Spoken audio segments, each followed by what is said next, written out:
Hi everyone, and welcome to another block-busting episode of ThoughtLeadership.biz. I'm Chris Machut, and today's episode, we're exploring one of my favorites, the rise of blockchain.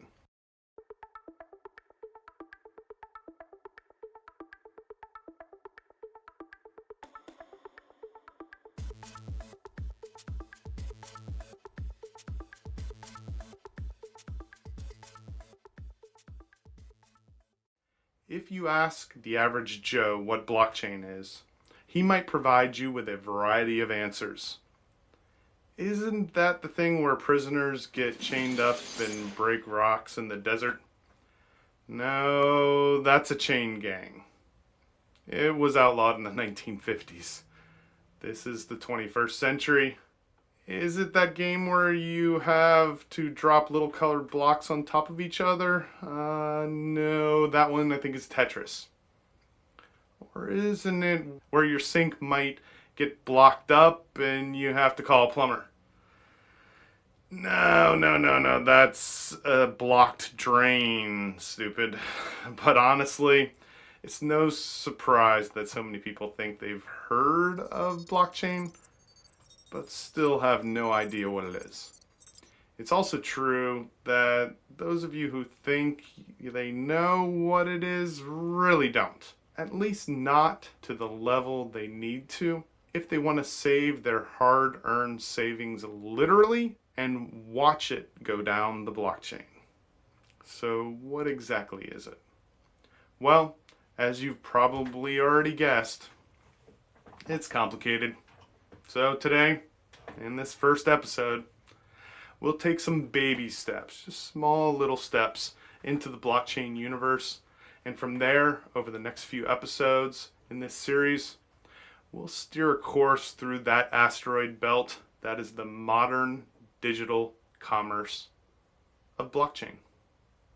But before we blast off in the world of blockchain, let me entertain you with my usual aside by reminding you to check out all of my newest articles, podcasts, and more at www.thoughtleadership.biz. If you prefer, you can catch me in person on YouTube or listen to my dulcet tones via Spotify and Anchor.fm. If all that's just not enough, then get yourself over to Apple and Google Podcasts, or head on over to Twitter and LinkedIn, where you can subscribe for notifications. All right, so let's get down to business. Pretty much everyone agrees on one thing, that 21st century tech has seen some truly massive advancements. Many would say they're the biggest since the internet began. And they'd be right. Google knows it, Amazon knows it, and many of the other colossal tech companies know it, which is why they're fighting to get their slice of the pie by creating their own blockchain solutions. They understand the importance and the power of decentralizing tech, and we should too. Whether we're into cryptocurrencies or other blockchain technologies, it's crucial that we understand how they work, what solutions they create, and what other potential benefits there are.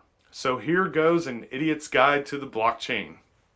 A blockchain is, well, pretty much what it says it is. Just a bunch of blocks on a chain.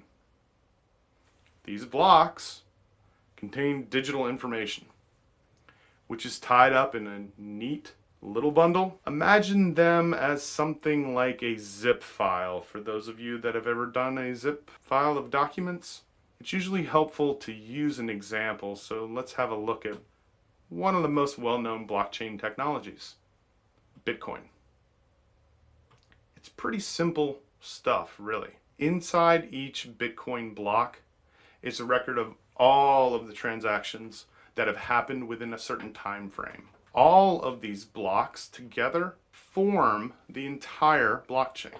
The blockchain is essentially just a huge network of computers located all across the globe, with each computer that is part of the blockchain. And it automatically possesses all of the data on the blockchain and transactions that have taken place across the entire chain.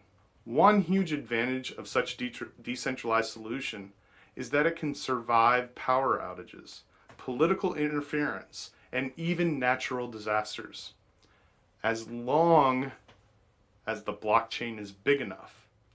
So you might now be wondering, how many types of blockchains are there? Well, it's safe to say that there are over 10,000 different blockchains in operation today. Most of them are public, some of them are even private.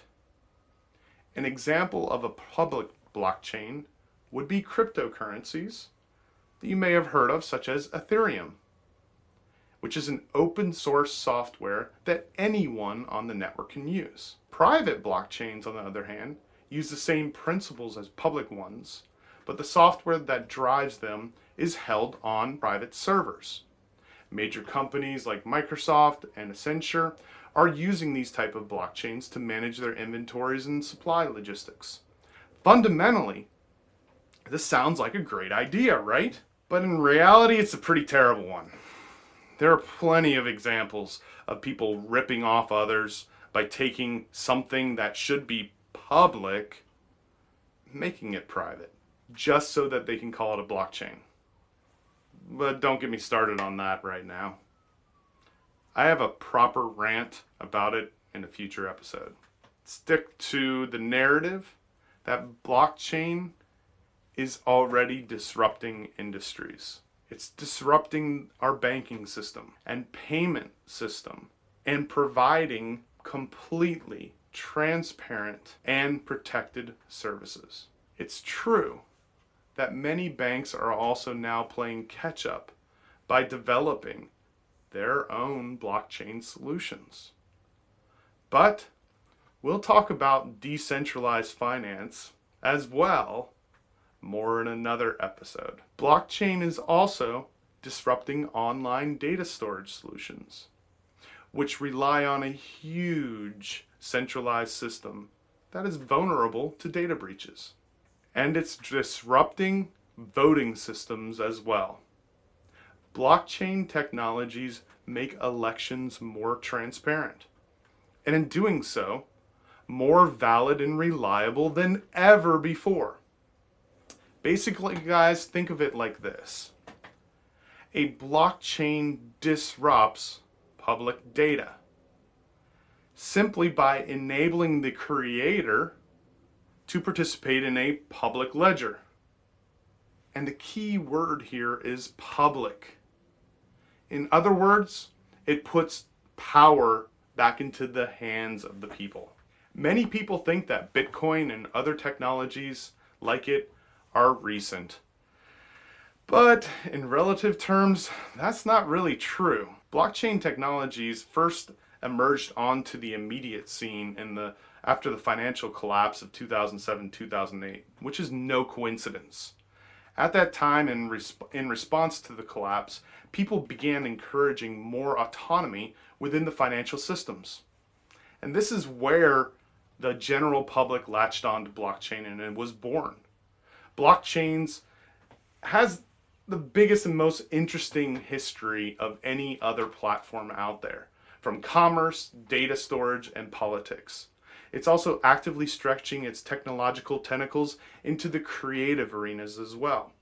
Let's take the art scene as an example, as well as being able to help identify genuine works of art. Let's remember that back in 2014, the Fine Arts Expert Institute, FAEI, in Geneva stated that 50% of artworks it had examined were either forged or not attributed to the correct artist. Blockchain technologies are generating new approaches to art collecting and even new art forms. Its impact on the art world is already undeniable.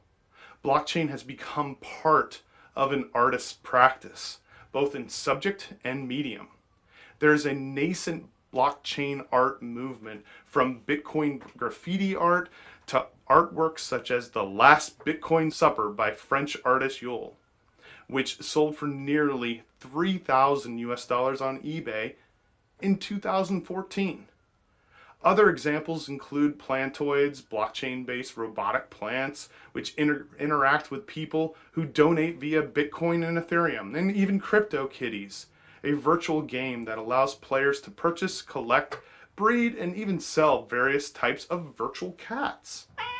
So while all these sound great, I mean, who doesn't love virtual cats? In terms of investment, investing in digital artworks is simply a new investment instrument. It's just another way to store value as art, as a speculative investment. But it has no actual value, just like more traditional works of art. After all, you might have the Mona Lisa hanging in your personal closet or on the wall, but what are you actually going to do with it? It's so easy to get hypnotized by blockchain that you can throw all of your money at it and end up broke very quickly. Anyone who invested wildly in Bitcoin in the early days will tell you that maybe for free. The issue is that despite the massive rise of blockchain and the technologies around it, including the various solutions that have been created, there have been many more colossal failures than successes. But more on that in our next episode. So there you have it, a whistle-stop tour along the blockchain. Check in again during our next presentation for a deeper dive. This is Chris Machut. Stay safe out there. Thank you again for listening to this ThoughtLeadership.biz podcast. I'm Chris Machut. For additional information on this podcast, including additional sites where you can stream from, make sure to visit us online at www.thoughtleadership.biz in your favorite web browser. I wish you a safe and productive day.